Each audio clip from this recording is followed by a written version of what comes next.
Le gouvernement a donc publié, je vous le disais en titre, aujourd'hui les chiffres de la délinquance pour 2025. Et il y a une augmentation inquiétante des violences physiques, plus 5%, et des violences sexuelles, plus 8% l'an dernier. Les refus d'obtempérer ont aussi augmenté de 11% en un an. Nette hausse aussi, on vous en parle souvent, du trafic de drogue, plus 8%.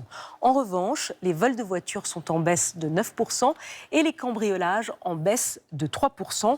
Le nombre d'homicides, lui, est stable sur un an.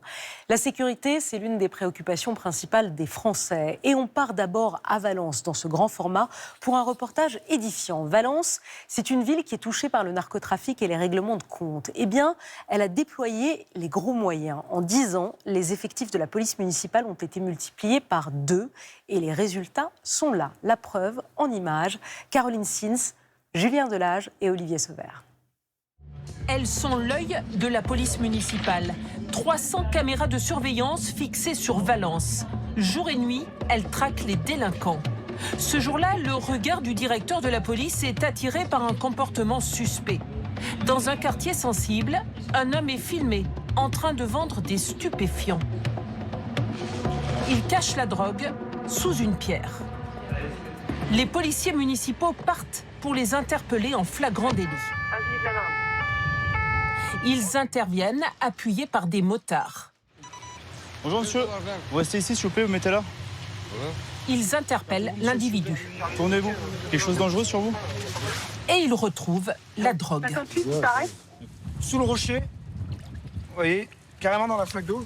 Donc ils sont intelligents, ils ont colisé ça de manière à ce que ça soit hermétique, que ça prenne pas l'eau. Donc on a un pochon, 2 pochons, 3 pochons, 4 pochons, 5 pochons de résine de cannabis. L'homme nie les faits. C'est pas moi. C'est pas vous, la problématique qu'il y a, c'est que vous avez été vu par une caméra de vidéoprotection de la ville de Valence. La vidéo est une preuve. Il va être emmené à la police nationale pour une garde à vue. En 10 ans, le nombre de policiers municipaux a été multiplié par 2. Ils sont aujourd'hui 75 armés sur le terrain. Une lutte sans merci contre les trafiquants, dirigée par cet ancien gendarme. C'est une guerre de territoire, c'est une bataille de territoire, oui. Il faut dire les choses comme elles sont. En tout cas, contre les narcotrafics, c'est celui qui tient le territoire qui, en règle générale, en a la maîtrise. Il y a 2 ans encore, cette bataille était loin d'être gagnée. Les habitants des quartiers filmaient les règlements de compte. Ils sont tous armés. Ils sont tous armés, Ferit. Des fusillades liées au trafic de stupéfiants. 8 morts en 2 ans, une trentaine de tentatives d'homicide. Pour empêcher que Valence devienne une place forte du narcotrafic, l'État a décidé d'épauler la police municipale et d'investir. En 2024, il crée une unité spéciale de police nationale, le groupe de sécurité et proximité. 10 policiers patrouillent jour et nuit dans les quartiers prioritaires. Ils réinvestissent le terrain abandonné aux trafiquants. Déjà à ce niveau-là, au niveau des arcades, là, il y avait un point de deal à l'époque. Et actuellement, il n'y a plus rien. Sur le secteur, vu que notre présence est 7 jours sur 7, ils partent ailleurs, sur d'autres secteurs où il y a peut-être moins de présence policière. Ils essaient de trouver un endroit. Mais c'est éphémère, c'est pareil, ça va durer quelques jours parce qu'on va y tomber dessus et ainsi de suite. Ils vont se délocaliser. Ils inspectent les caves, souvent squattées. On peut voir tous les tags qu'ils ont pris là. Les halls d'immeubles, à la recherche de trafiquants. On vérifie si ça vient pas fumer ou vendre des produits stupéfiants. En l'occurrence, ça a l'air très calme. Résultat, en 2 ans, la délinquance a chuté de près de 40% dans ces quartiers, selon la préfecture et la mairie. Et il n'y a eu aucun mort l'an dernier. Des chiffres qui réjouissent le maire de la ville qui avait obtenu ces renforts. Nicolas d'Aragon se présente pour un 3e mandat. En 12 ans, il a doublé le budget à la sécurité et instauré une politique musclée. On a mis en place un certain nombre de méthodes pour contraindre ceux qui pourrissent la vie de nos concitoyens à reculer. Chez le bailleur social, par exemple, les expulsions de ceux qui nuisent à tout leur environnement. La suppression des aides aux familles de mineurs délinquants qui n'acceptent pas d'assurer l'éducation de leurs enfants. On a pris une délibération en 2020. Alors oui, on a pris des méthodes qui sont un peu chocs, mais elles fonctionnent. En 12 ans, 150 familles ont été expulsées. Le bailleur et l'adjointe au maire nous montrent cet immeuble. Un appartement est fermé. Ici vivait un trafiquant de drogue et sa sœur. Il faisait peur aux voisins. Le bailleur les a fait partir. On avait une problématique également avec cette famille de dette locative. Donc nous, on s'est servi de la problématique de dette pour aller devant les tribunaux et procéder à son expulsion. Le bailleur a aussi investi dans la sécurité. Dans cet immeuble en proie au trafic de drogue, toutes les portes de la cour où se tenaient les dealers ont été condamnées. L'entrée se fait maintenant de l'autre côté par de nouvelles portes métalliques. C'est ce qu'on a installé. Une porte robuste avec une serrure. Ça, c'est inviolable. On se retrouve devant cette porte-là, ne peut plus rentrer, ne peut plus se servir du hall comme abri. Et grâce à ça, on a évité qu'ils squattent nos parties communes. Et ça a fonctionné aussi ici. On va aller sur le hall du 11 Verdi, qui a fait l'objet d'un squat pendant de nombreux mois. Il y a un an, l'immeuble du 11 Verdi était encore le plus gros point de deal du quartier. La police est intervenue et le bailleur a réussi à bloquer l'accès au hall. Tout a changé. Et comment là? Alors non, c'était dévasté. C'était dévasté. Vous avez tout cassé. Dévasté, c'était tagué, il y avait des mégots de cigarettes, il y avait tout ce qu'on voulait par terre. Une vingtaine de trafiquants ont été mis en prison. Dans le quartier, les habitants respirent. Là, ça va, c'est très bien, franchement. Franchement, ça fait un an que ça s'est calmé. Depuis que la police, ça est redevenu plus calme. Avant, pour rentrer le soir quand je travaille, on avait beaucoup de risques. Même pour mes enfants, ça me fait peur. Et là, ça va bien changer. J'espère que ça reste comme ça. Mais tous les Valentinois ne sont pas unanimes. Derrière ces fenêtres grillagées, une association de défense des droits des locataires prend ses distances. Sur le quartier, au niveau du problème d'insécurité. Certes, les chiffres de la délinquance ont baissé, mais les quartiers ne sont pas devenus sûrs pour autant.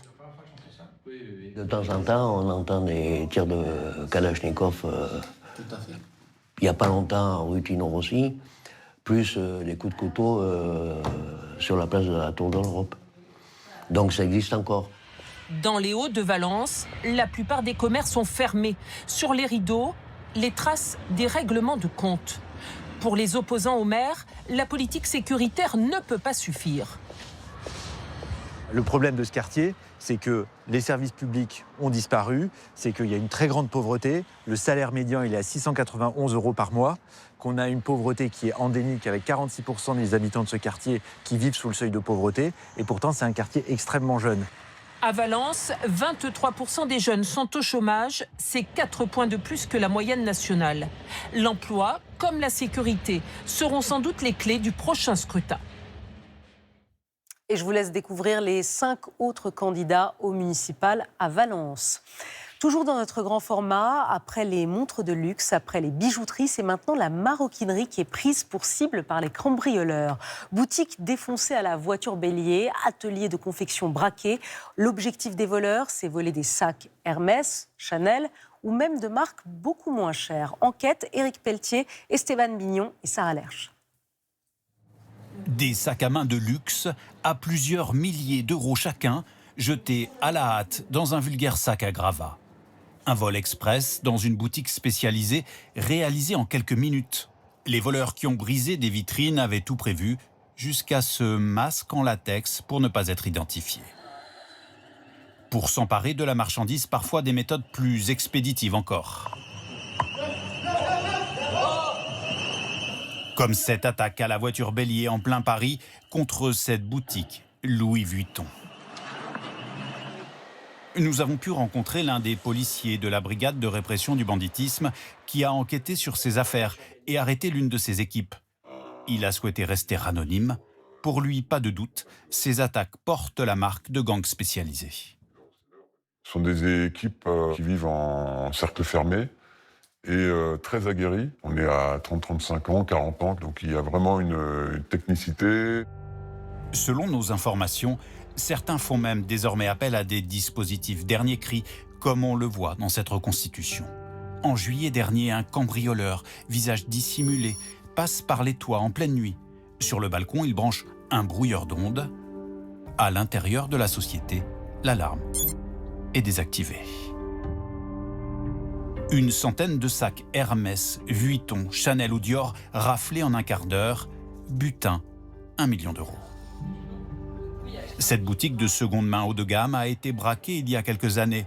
Un sas, des vigiles, des caméras. Depuis, elle a renforcé sa sécurité. Au showroom, on est vraiment sur des dispositifs et procédures internes de sécurité qui sont comparables à un joaillier de la place Vendôme ou une banque. Face au trafic, il faut s'assurer de la provenance des sacs d'occasion. C'est le rôle de cet expert, l'un des rares en France. Sa mission, retracer le parcours de ce sac. C'est un sac de la maison Hermès en crocodile et très cher. C'est-à-dire ? Environ 25 000, 30 000 euros. Des prix qui aiguisent l'appétit des malfrats. Avant, les braqueurs et les cambrioleurs allaient vers les banques, les coffres, le numéraire. Aujourd'hui, comme il n'y en a pratiquement plus, ils se retournent vers des valeurs liquides comme les bijoux, les montres, et la maroquinerie est entrée dans ce cercle. Des cambriolages parfois loin de Paris, dans les discrets ateliers des marques et chez leurs sous-traitants. Comme la semaine dernière dans l'Indre, dans cette entreprise, un fleuron de l'artisanat local. Du 20 au 21 janvier, il y a eu 6 sites visités dans le département. Donc je serais tenté de dire que le périple était bien organisé et fonctionnait tout à fait bien. Face à la menace, la petite commune a décidé de renforcer le nombre de ses caméras. Selon les policiers spécialisés, seule une partie de cette marchandise est revendue en France. La plupart des sacs de luxe volés à Paris ou dans le Berry sont ensuite embarqués dans des containers, direction le Maghreb ou l'Asie. On l'a dit, les violences sexuelles ont encore augmenté l'an dernier. Eh bien, à l'unanimité, les députés ont voté hier la création d'une commission d'enquête sur le traitement judiciaire de l'inceste et sur la situation des parents protecteurs et en particulier des mères. Elles sont en effet plusieurs centaines de mamans à se battre aujourd'hui face à la justice pour obtenir la protection de leur enfant.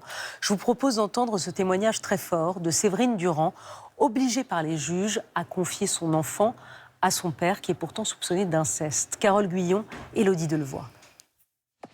Du jour au lendemain, l'univers de Séverine Durand a volé en éclats. Une vie de famille heureuse, pleine de projets, mais au fil du temps, elle s'inquiète du comportement de son mari avec leur nourrisson de 4 mois. Séverine commence à avoir de graves soupçons. Ça a été une succession de choses que je remarquais qui n'allaient pas. Il voulait constamment lui changer les couches, quoi. Au point où on se disputait même à cause de ça, parce qu'il en devenait même presque agressif. Jusqu'au jour où, dans le téléphone de son mari, elle dit découvrir l'inimaginable. Des photos de mon bébé qu'il envoyait donc, sur des groupes entre 2 vidéos pornographiques à d'autres hommes. Je lui avais carrément posé la question. Est-ce que tu agresses notre fille sexuellement ? Et il me dit non. C'est tellement dur d'accepter quelque part, en fait, la réalité. Parce que la réalité, elle est immonde. Et donc, je pense que oui, on a besoin aussi de le voir pour le croire, quoi. Et c'est tout le problème de l'inceste. Le 15 avril 2022, Séverine place 2 caméras espions dans leur chambre. Elle laisse seul son mari avec leur fille, alors âgée de 6 mois. Sur ces images que nous avons visionnées, on voit le père, son bébé dans les bras, se saisir de plusieurs sextoys, sortir du champ des caméras, puis revenir. On bascule dans l'horreur. Moi, à ce moment-là, c'est mon mari, je l'aime. Que ce soit cet homme, c'est-à-dire l'homme, son père, qui était censé la protéger, en fait, qui lui fasse vivre cette horreur-là. Séverine Durand appelle les gendarmes qui interviennent à leur domicile, saisissent les sextoys et placent l'homme en garde à vue. Elle dépose plainte pour viol incestueux aggravé. Le couple ne vivra plus jamais sous le même toit. L'examen médico-légal du bébé n'exclut pas l'hypothèse d'une agression sexuelle. Les analyses scientifiques révèlent la présence de l'ADN de la fillette sur 2 sextoys. Pourtant, en octobre 2022, l'affaire est classée sans suite. Pour l'avocate Séverine Durand, qui a depuis relancé la justice et l'enquête en se constituant partie civile, c'est une aberration.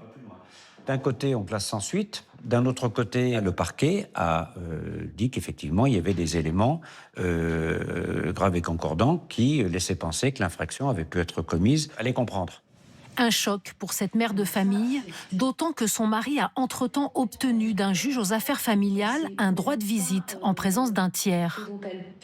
Dans ce genre d'affaires, on nous dit tout le temps qu'il n'y a pas de preuves, c'est parole contre parole. Et puis quand on a des indices graves et concordants, on classe quand même et on détruit les scellés de preuves. Il est hors de question que cet homme, dont je n'ai aucun doute sur ce qu'il a fait à ma fille, puisse recommencer. C'est pas possible. Donc je vais me mettre hors la loi. Je ne vais pas suivre les jugements et je vais refuser de lui laisser ma fille. Et donc là, tout va se retourner contre moi. En février 2025, Séverine Durand est assignée par son mari en justice pour non-présentation d'enfants. Oh, c'est bientôt. Le tribunal correctionnel la déclare coupable. Elle a fait appel de cette décision. Le message qu'envoie la justice, en fait, aux femmes comme moi, c'est-à-dire que le message est terrible mais limpide. En 2025, en France, protéger son enfant d'un danger avéré est un crime. Par la voix de son avocat, le père réfute toutes les accusations portées à son encontre, estimant que ce serait le produit d'une fragilité psychique de la mère et qu'aucun élément objectif de la procédure ne les corroborerait, que ce soit les constatations médicales, les vidéos ou les messages. En juillet dernier, le père a été mis en examen, placé sous contrôle judiciaire avec interdiction d'entrer en contact avec leur fillette, aujourd'hui âgée de 4 ans. Il a fait appel, il est présumé innocent, l'instruction est toujours en cours. Chaque année en France, seul 1% des personnes poursuivies pour inceste sont condamnées par la justice.